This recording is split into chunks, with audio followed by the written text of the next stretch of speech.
Headed out Sunday. I think somebody told me that this will be our fourth year in a row playing on Super Bowl Sunday. So, headed to New Orleans. Not only is it Super Bowl Sunday, honestly, do not know the two teams that are playing, but it's also Mardi Gras in New Orleans. So, we're trying to stay as far away from all that chaos as possible. And to no disrespect to Mardi Gras and no disrespect to the Super Bowl, but we have a job at 1 o'clock that we need to make sure we show up for. We'll jump into the prep work today and hopefully be really prepared against a team in Tulane that just does a tremendous job at just sharing the basketball. And the 71% assist rate the other day against Memphis was impressive, and they had two really good players at the in the perimeter in Asher Woods, who went 4 for 5 from three, but the 5 assists, 1 turnover, and then you have Rowan Brumbaugh, who was preseason player of the year and can really navigate that ability on the perimeter. And we're not going to overthink their matchup zone, but it is a little bit different in their style of play than what we normally see. So we're excited to play, and we'll be. I'm really confident we'll be prepared on 1 o'clock on Sunday. What about Asher and Rowan really kind of stands out to you in terms of kind of how they run their offense over there at Tulane, and what are some things you're focusing on? Yeah, the window that some players can pass in versus others is different, right? Some people need bigger windows in order to make a pass because their precision is not at a really high level. Rowan doesn't need much, and again, you have a guy at his size who has the ability to find people on the floor, and they put shooters out there, and they have a number of them that they can kind of spread the court with.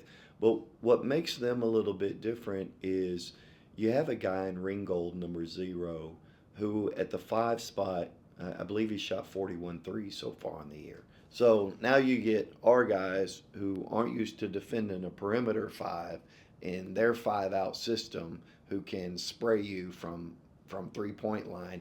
And Rowan can find them. Rowan can see the help. Y'all are putting two on the ball, and they can throw back to a 5 man. And then their off ball cutting is really good. And so Asher and Rowan set all of that up. And we don't face many 5 out teams with perimeter bigs who can shoot it at that level. I can't think of any that we've had on the year inside of our conference. And then at the same time, the zone. It's just there's a unique style of play. Rowan and Asher are returners from this level of and style of play, so they understand it really well, and that what makes them tough is they're really experienced inside of their system, and at the same time, they've got the personnel on the court to really stretch you. And those guys, I mean, between the two of them, they had 12 assists the other day, and I think 12 assists, 4 turnovers. So those two are really good. Now, going back on film from that Charlotte game, can you talk about kind of what impressed you that game Wednesday versus the first time you faced them in January? Yeah, I mean, I mentioned this after the game, but to hold those guys to 5 assists was impressive in my mind. Like they were 5 for 9 at the half, and we didn't change anything that we did at halftime. We even though they were 1 for 9 in the second half, we just had from three. We just needed to remind our guys what we needed to do. What I am impressed by is earlier in the year, in order to course correct, it would take us a little while. And guys wouldn't understand necessarily the course correction.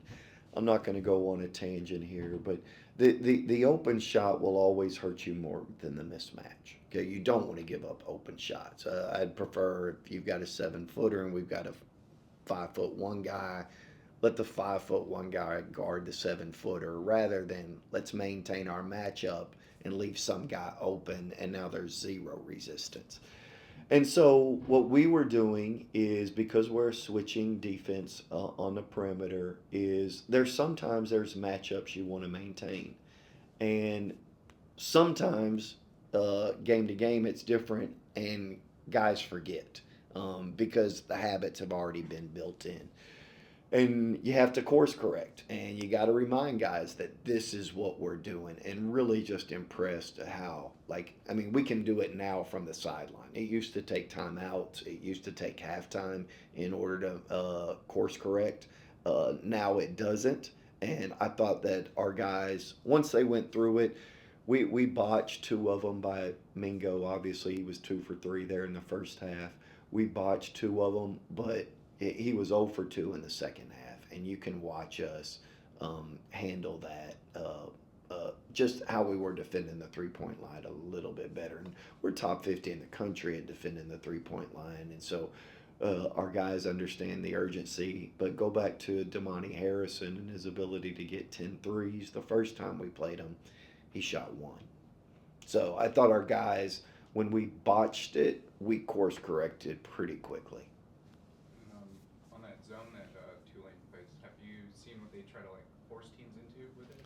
They change. Like you're not gonna be able to go to an action and continue to get it over and over again. And teams that have done well against those guys, they have to do it a variety of different ways. And so if you just give them a steady diet of anything, they will.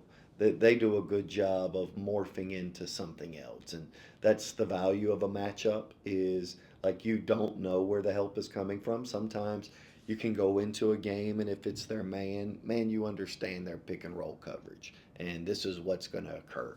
The unpredictability of their defense and then their ability to morph inside of a game is really impressive, especially when you're looking at a zone. You can't. The biggest thing that this is going to come down to is shot selection. A lot of times against zone, people will just settle for threes, and they say, "Hey, we have a zone buster, we have a zone play. Let's just turn around and take threes." And then all of a sudden, you remove your offensive rebound advantage. People will tell you that what boxing out versus inside of a zone is a little bit more difficult because you're assigned areas, and if you can overload an area, there that person may have too many people in order to try to get out of a play. So your shot selection becomes real important. And I'm not telling you that we're not going to shoot threes, but what I am telling you is we have to be smart about it. But the ball cannot stick. That ball has to move, and then we need to be able to retrieve some second chance opportunities, given our size. And you face UAB. They also have a morphing zone defense too. What are some of the similarities, differences there? Yeah, it's a great question. I don't know. I just uh, they'll throw different defenses at you. UAB, whether it be a 1-3-1, a 3-2, a 2-3, they'll do some three-quarter stuff. Whereas Tulane is they're just going to navigate what's occurring. Like how they defend cutters is going to change. How they defend high pick and roll is going to change. How they defend overload is going to change. And so they just changed their defense. I was fortunate when I was at Baylor.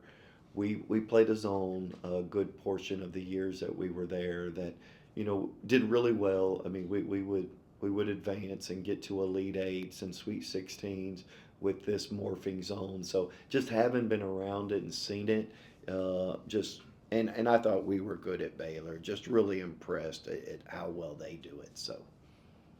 Yeah, it seems like with Tulane's zone, there's a mind game where you may think it's a good shot, but it's really a shot they want you to take. Yeah. How do you talk about that with the team? Yeah, we talk quite a bit about let's play to our strengths. We talk again. I'm not getting on anybody here, but if you look at T.J. Williams and Dylan Batee, on their catch and shoots this year, they're 1 for 20, right? It's a 5% shot. If they're going, doesn't necessarily mean that they're a bad shooter, but sometimes you can get baited into that, and we don't want to turn around and take shots that are 5%. And there are other things though that you can do.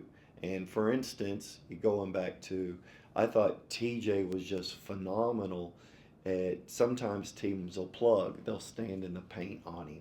Well, if you'll go move the ball and screen, for instance, Michael Gray, Kenyon Giles, who's there when you go screen to get Kenyon or to get Mike off of that, because your man's all the way back. So if you can go screen and eliminate that on ball guy that's defending the person you pass to, we can get a real advantage here.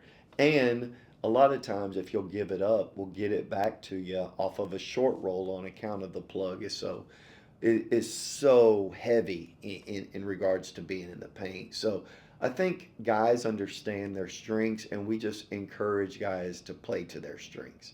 There is no reason at all if I throw a 98-mile-an-hour fastball with my right hand to get up there and say, but I can throw with my left. And like, yeah, nobody doubts that. But that left-handed pitch isn't at the same level that right-handed pitch is. So I don't think our players take it as an insult. It's just I understand what my gifts are and what I'm doing, and I'm just going to stick to these strengths. So knowing that, I think we're far enough along in the year to where guys understand strengths, and we won't get baited into that. I just don't think we're that simple-minded at this particular juncture. You started by mentioning, the kind of outside distractions, Mardi Gras weekend, Super Bowl weekend. What's kind of been the message in the locker room to limit those distractions? We've actually talked about this like 6 weeks ago. Like, you have to eliminate distractions. For a lot of them, it is social media.